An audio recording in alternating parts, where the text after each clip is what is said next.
Okay, so as up on the screen, my name is Clare Rowan, and I'm here really to do the second half of this talk. It's quite a challenge following Alison Cooley on the topic of Augustus, but I'll do my best. And so what I'm here to talk about is the evidence of coins. And what I thought I'd do was sort of take the coins that are on the syllabus as the required reading, so we can go through and talk about, like, but actually, aren't they more interesting, and the sort of different ways you can approach them. And I've also put up my Twitter handle, and that's in case you or your students want to tweet me at a later date with any questions or queries. I'm happy to answer them.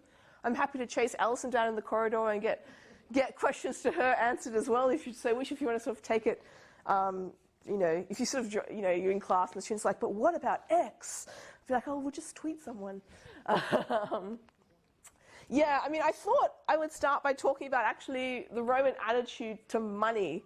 I've kind of given it away here. I normally ask my students whether they know where the word money actually comes from. And it comes from the Latin manio, which is to warn, but also to remember or recall. And it's something quite interesting when you think about the concept of money.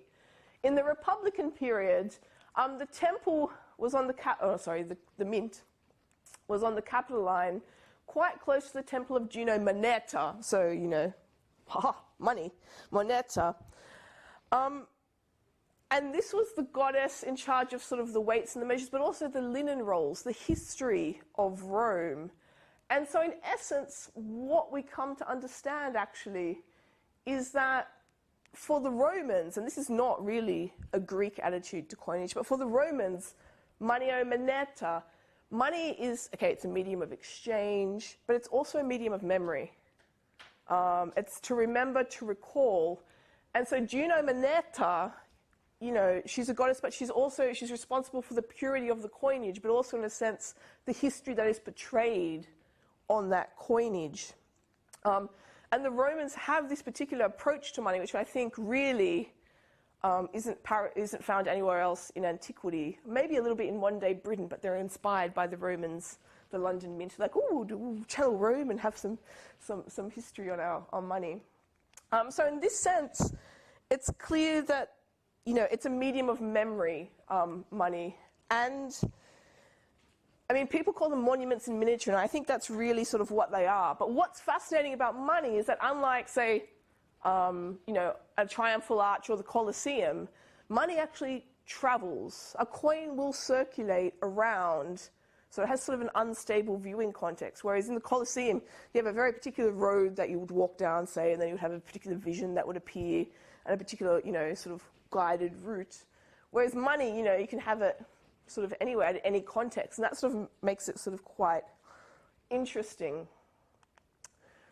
Whoever was responsible for designing all the types on Roman coinage from the empire is a heavily debated topic. And it's clear, I mean, the emperor couldn't have decided on every single monument that was erected in his honor. It's clearly the work of sort of officials who know imperial policy. But what's fascinating is that the Romans held the emperor accountable for what was on his coinage, and clearly, you know, thought he had a role in it, whether it was the case or not. They clearly hold him responsible. And the example I've put down is Suetonius in the life of Augustus, although there are many, many more, but this was the most relevant. Talking about Augustus sort of being hesitant about revealing his date of birth. You know, it's dangerous knowledge that if you reveal it. But he finally gives it to an astronomer. And then, oh, you know, and it turns out it was great. So from that time on, Augustus had such faith in his destiny that he made his horoscope public and issued a silver coin stamped with the sign of the constellation Capricornus, under which he was born. And there are a lot of coins from the Augustan era that do show the Capricorn here. And what's interesting is we return to the point that Alison was making, like Suetonius using sources, right? He's quoting things, he's read Augustus' handwriting. He's also quoting a coin as a piece of evidence. And it really goes to show, you know, that they were looking at coins and taking note. On the sort of the last page of your handout, the last slide, I do have some resources. And just to sort of show you, you know, all Roman Republican coins are now online with fabulous colour images. And I've put the link up for you. And it's a really great resource, and if you want to get your students to explore coins beyond the syllabus. So say you were talking about Augustus' star sign, you're talking about the Capricorn. You can just type in Capricorn and see what comes up. And you can see all the coins that have the Capricorn on them. There's quite a few. This one must have been found in Britain, I think, by the looks of the image. And sort of, you know, get information on them here. So all the information is here, including a lot of images. So museums are all donating their images. So I just put this up here as to sort of point you to a resource. If you want to find images to use in classes, if you want, you know, students to sort of engage more broadly with the material, you just send them out to that website. Oh, this is just a screenshot in case the internet wasn't working. I have to always have backups. I'm sure you all know this, but, you know, money or coins in antiquity was handmade. This is a bronze token from, well, it's now in Vienna, sort of showing the workings of the Roman mint according to the mint, because they made this token as well. A man holding a hammer, someone holding the die, all the little coins ready to be struck waiting to one side. On the other side, we have the three monetae, so gold, silver, and bronze, sort of represented on the other side. And you would put the blank piece of metal in here to be struck. And the obverse, I mean, the obverse is traditionally called the heads, but it's actually just the part, it's in reference to the dies. So the obverse is the design that's in the anvil, and the reverse is the design that's sort of held up above. And I've just included a technical sort of, you know, numismatic type terms that you might like to use. I think it's pretty self-explanatory. So if we move on to sort of coins struck during sort of the life of Augustus or the young Octavian, I thought I'd start with this one, which is showing the young Octavian at this stage, so Gaius Caesar on one side, and the deified Julius Caesar on the other. And what's sort of fascinating about it is that, so it's two heads, you know, clearly aligning Octavian with Caesar. Octavian named Gaius Caesar, consul, as well as augur and pontifex.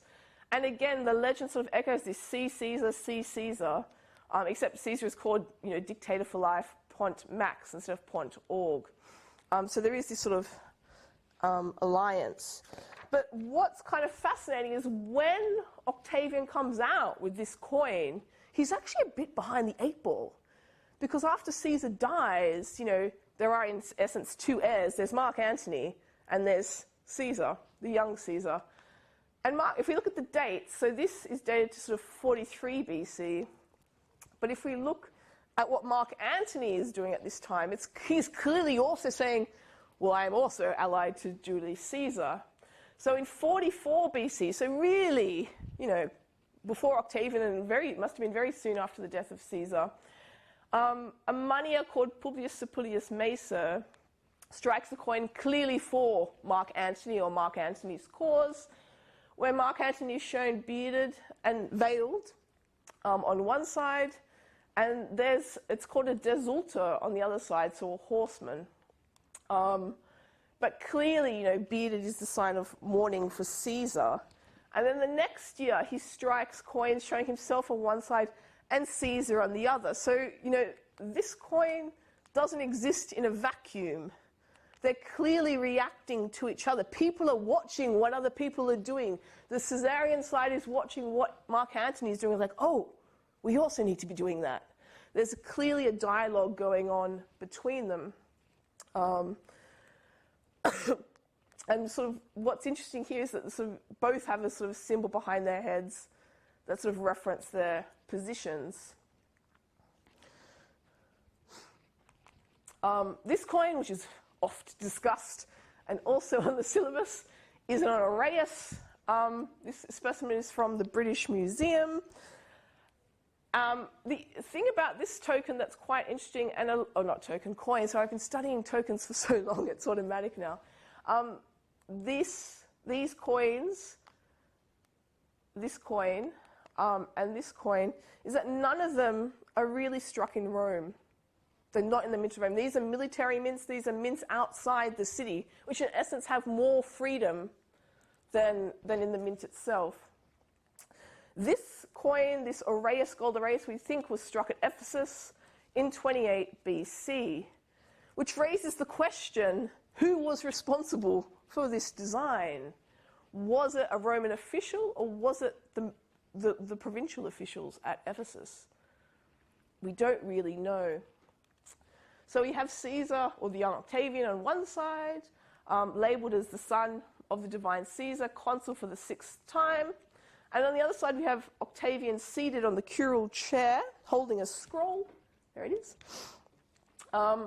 With a scroll case before him. And as Alison was saying, it's not about sort of declaring a new age. He's saying, you know, the restitution of the res publica back, the powers back to the Senate and people of Rome. And it's thought that this language probably comes from an official decree in his honour, and it's been picked up in Ephesus and put on this coin.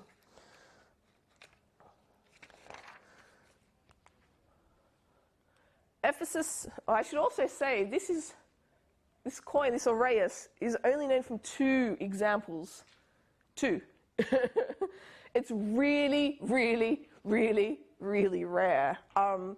So when we think about Roman coins, I mean, they're not all struck in the same quantity. Just like all coins today aren't really struck in the same quantity. You've got those magic 10p's, you know, the alphabet, which I still haven't found one. I'm looking for them. You know, you'll always get normal 10 pence. So these is only 2 examples known, both in Britain, I would point out, which is a bit weird. This coin is created for a very, very particular audience, and it must be in a very specific context, a very specific occasion upon which this coin was given out. And that's something to think about when you're thinking about different coin types. How common is it? And this is the rarest of the rare. Also at Ephesus, they were also issuing these silver Christophori, which is a local sort of type used within Asia Minor. So in the Hellenistic period, they all sort of had slightly larger than a denarius. Coins which had the Kista Mystica on it, which is the snake emerging from a sacred basket, which is how they got the name Christophori, like we call American money greenbacks today. So from the same mint, we have a Christophorus, so a local denomination that would only have circulated in Asia Minor. It wasn't acceptable currency in Rome. Again, with Octavian shown as son of the divine Caesar. And again, we have this sort of very official sounding reference to sort of Octavian being responsible, you know, for the peace sort of shown on the other side, you know, conquering. So, and I sort of included this to sort of highlight this coin in that it's produced in this broader context. What's also, I think, fascinating about this coin and this period 28 BC, which is obviously, you know, the beginning of these settlements. Alison probably won't like that word. No, she doesn't. Use whatever word you like. Is that before this period, so sort of before and after Actium, I mean, Octavian was a little bit more wild. He wasn't that traditional, and this is really where coins sort of offer you a glimpse into how ideology developed. It's not sort of, here's the res gestae and here's how we're going to present everything. This is stuff on the ground as it's coming through. So if we look at these coins before and after Actium, struck somewhere in Italy, we think southern Italy, near Brundisium, there's a whole series of coins that are aligning Octavian with the divine. It's very Hellenistic. So on this coin we have victory, here are her wings. And these numbers that I put here, RIC1, that just means second edition, the 256. If you go onto online coins of the Roman Empire and type in 256, the coin will come up, so you can look it up later and get all the details that you want. And on the other side, we have really essentially Octavian as, I would say, Neptune here. You know, foot on a globe, nude, holding an upluster, so sort of the prow of a ship, a trident. It really is an alignment with the divine. And on this coin, which I think is very, very similar to the aurea showing him holding the scroll, here he's seated and holding a little victory, which is actually aligning him with Zeus or Jupiter, the king of the gods.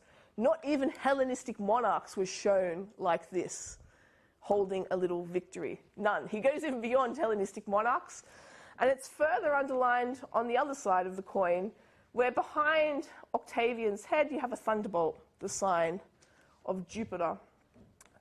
So what I think is quite interesting about this coin is it really begins the beginning of a new type of visual language, a new way of representing Augustus's power, sort of moving away from this much more radical, sort of Hellenistic style representation. This is the only other known specimen of that coin, which is in the Blackburn Museum, of all places. It's pretty beat up, as you can see.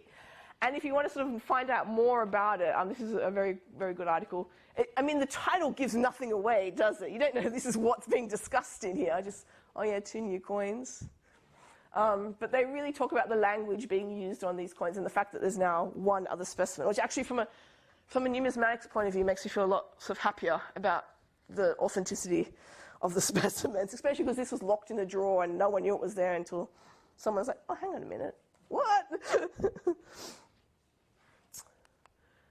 If we move on, this is the next coin I wanted to talk about, which is sort of towards the end of Augustus's reign, where Gaius and Lucius Caesar are represented as the leaders of the youth, which is also mentioned in the Res Gestae, which Alison has, of course, a wondrous commentary on. So Gaius and Lucius standing on either side with a spears here, resting their arms on shields. We've got the Simpulum here and a Letus here, one on either side. And the Simpulum is for Gaius's position as Pontifex, and the Letus is for Lucius's position as Augur. In the Res Gestae Divi Augusti, we read that the equestrians hailed Gaius and Lucius as the leader of the youth and honoured them with silver shields and spears. And lo and behold, here they are. The spears, the shields, leaders of the youth. And the Princ Juventia is the reference to their position as leaders of the youth. Gaius is the C, Lucius is the L, Caesares Augusti, so, sons of Augustus, consuls designate. But there's actually, again, a lot more to this coin than meets the eye. Essentially, the problem with Augustus is, of course, the problem of succession. How do you create a successor to this position? And Gaius and Lucius first appear on coins in Rome in 13 BC with Julia shown in between them with a wreath above her head. And this is the reference to the Moneta who was responsible for the coins, see Marius, Gaius Marius, son of Gaius. And this is sort of a republican tradition. So traditionally in the Roman Republic, 3 people would be assigned to be monetas, and they were responsible for the money that year. It was sort of the beginning of the cursus honorum, a bit of a junior position as you're working your way up. They continue to be shown on coins under Augustus, labelled, but they gradually disappear. And by the end of Augustus's reign, they're no longer mentioned. They're sort of just gone. So that's why if you see sort of strange names on Augustan coins, that's what's happening. The head of Augustus is in an oak wreath, a reference to sort of saving citizens. And then Gaius himself is shown much later on another coin from 9 to 8 BC in the mint of Lugdunum, which is in France, one de Lyon. He's on a horse galloping with the legend C, Kai, so Gaius Caesar, son of Augustus. And this is thought to sort of reference something that Cassius Dio talks about. And this is sort of a reference to Gaius' participation in the military exercises in Gaul before sort of, they go off or Tiberius goes off and conquers further north. So Dio talks about this at 55.6.4. And he says specifically, Tiberius is in Germany. Besides doing this, Augustus granted money to the soldiers, not as to victors, though he himself had taken the title of Imperator, and he also conferred it upon Tiberius, but because then for the first time they had Gaius taking part with them in their exercises. And the suggestion is by Pliny that when they were giving this monetary gift to the soldiers who had taken part of the military exercises with Gaius, it was this type. So it's commemorating the event that has just taken place. So again, thinking about the potential audience of a coin, it's not necessarily, once the soldiers went and bought things, it would have circulated, but it was clearly then created for a very specific context.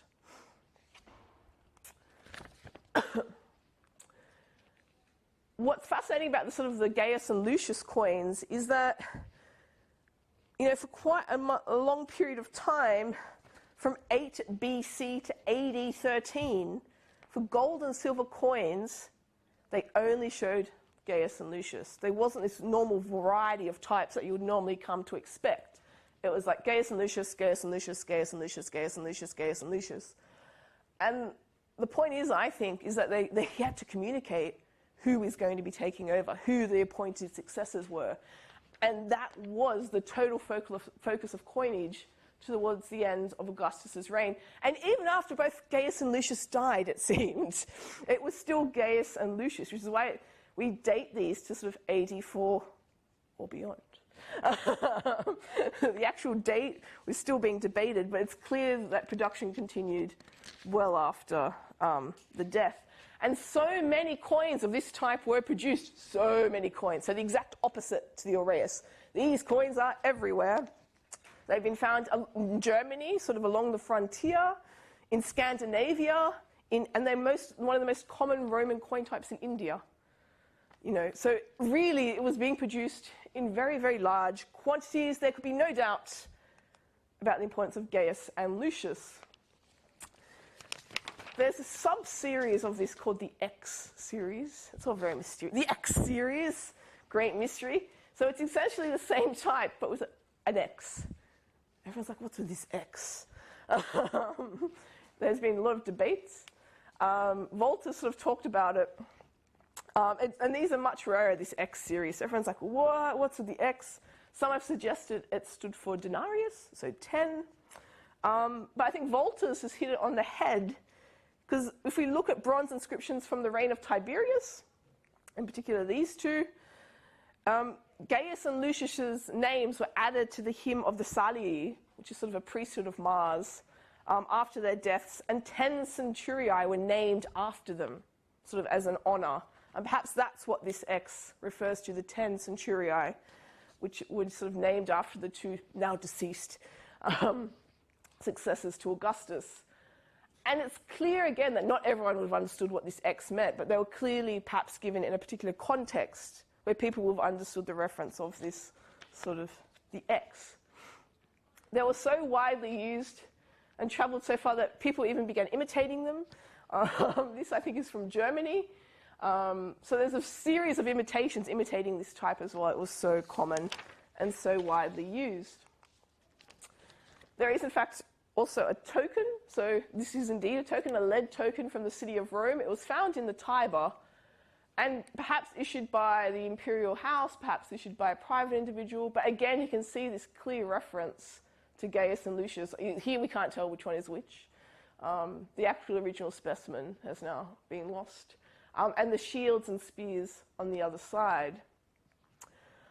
Although I think, when we read the elite sources, it's clear that they saw Augustus as, perhaps a very fine individual with outstanding qualities who just happened to come into this position due to his outstanding qualities and the favour of the gods, etc., etc. In the provinces, it's clear that they had no qualms as to, I think, these are successors. And Gaius and Lucius appear on a lot of provincial coins to show, the message received. So this is an example of Aeolus and Agai, and so we have Gaius on one side and Lucius on the other. And they appear in all sorts of differing variations. I don't know if anyone knows about the Portable Antiquities scheme. It's another website that I've put a link to on your handout. But again, it's something that's quite interesting to look at in terms of getting students to think about actually, okay, what is happening with these coins? And actually, what is happening with these coins in Britain? So we do find these Gaius and Lucius coins in Britain, which is interesting because Britain, of course, was conquered well after this period. And what it demonstrates, we think most of these Roman coins are coming across with the Claudian invasion. So even under Claudius, these coins are still circulating, as are many other Augustan coins, and it's still sort of working as a monument on behalf of the emperor. I think I saw there was, in fact, an X series in here, and I was like, here we go, even one X series found. This is another coin off the PAS that's actually a plated coin, so it's a fake. But again, this idea, the same thing that spurs imitations, it's actually also spurring sort of, oh, well, if you're going to fake a coin, you might as well fake one that's sort of widely available. But it's something to sort of think about in terms of sort of interactive activities for your students. Okay, so we'll move on to this denarius, which has on, again, Augustus on one side as Caesar, Augustus on the other side, the comet, the famous comet associated with the deification of Julius Caesar, spelt out in the legend Divus Iulius. Again, I mean, this is not from the Mint of Rome. It's somewhere from Spain. They don't know where. They call it Caesar Augusta, but you could call it Spanish Mint 1 if you wished. I think that's what people do now, Spanish Mint 1, Spanish Mint 2. And the date, I think, is significant here, 19 to 18 BC. So, you know, it's not really right after Caesar's death at all. It's much later on. And what I would suggest, why I would suggest this coin is being issued is it's actually marking, again, sort of the idea of the deified Julius Caesar in conjunction with the celebration of the Saecular Games. And we know this, so the Saecular Games allegedly held every saeculum, which is about 100 years. Although whether Augustus, how much of this Augustus made up, or was created in the reign of Augustus, we could discuss. And it was this sort of archaic festival, or believed to be archaic festival, that had to be celebrated every saeculum to ensure the continuity of Roman power. And to announce the festival, heralds were sent out, as shown on this coin here. And if you look closely on the shield of this herald, there's the comet as well. So this celebration of a Roman religious festival is being very, very, very closely tied to Augustan ideology, not just in terms of Julius Caesar, but in terms of a whole lot of other Augustan legislation, like sort of marriage legislation and things like that. So that Augustus and his advisors are using the festival to sort of push this home. The Munyer is Marcus Sanguinius, and then this triumvir here, so 3-vir, just refers to the Munyer. So it was a board of 3. So if you're wondering what this 3-vir is for. And we've got Ludi Saeculares, so the reference to the Ludi Saeculares. And on the other side, we have the deified Julius Caesar. He makes a reappearance. After the whole conflict as to who is going to be Caesar's successor, Caesar sort of, disappears a little bit from the coins, but he comes back for the Saecular Games, underlined here. What's fascinating about the Saecular Games coinage is this was a really sort of not too frequent festival, quite rare, only every 100 years. But what happens is that each time the games are held, coins are struck to mark this, and they reference the earlier coins, even though those coins were no longer in circulation. So how is someone going to know what a coin looked like if you're living under the reign of Domitian? All sort of Augustan coins have sort of disappeared by this point, because Nero sort of recalled the pure silver coins and issued them at a lower base sort of silver level. But all the sort of coins of Augustus have disappeared. And then under Domitian, they issued coins that look exactly like the Augustan coins. So there's clearly somewhere a record or an archive, which again I think shows how the Romans saw coinage as an important communicative source, a sort of official record of the reign. So this Augustan coin shows a kippus, what's sort of an abbreviated form of representing an inscription, basically stating that the Saecular Games had been held. That's sort of what it shows here. And the same thing appears under Domitian.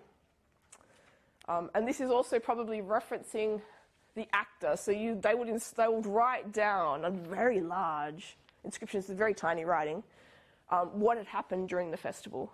So this is probably commemorating this act of recording. What's fascinating for Domitian when he celebrates the Saecular Games, the herald, and again he strikes a coin that looks exactly like this, but instead of the comet, there's a little head of Minerva, because he loved Minerva. He really did. So clearly then the Saecular Games are being manipulated later again. Just to talk about further resources, so there's the online coins of the Roman Empire, which I showed. There are also coins of the Roman Republic online, which I can bring up.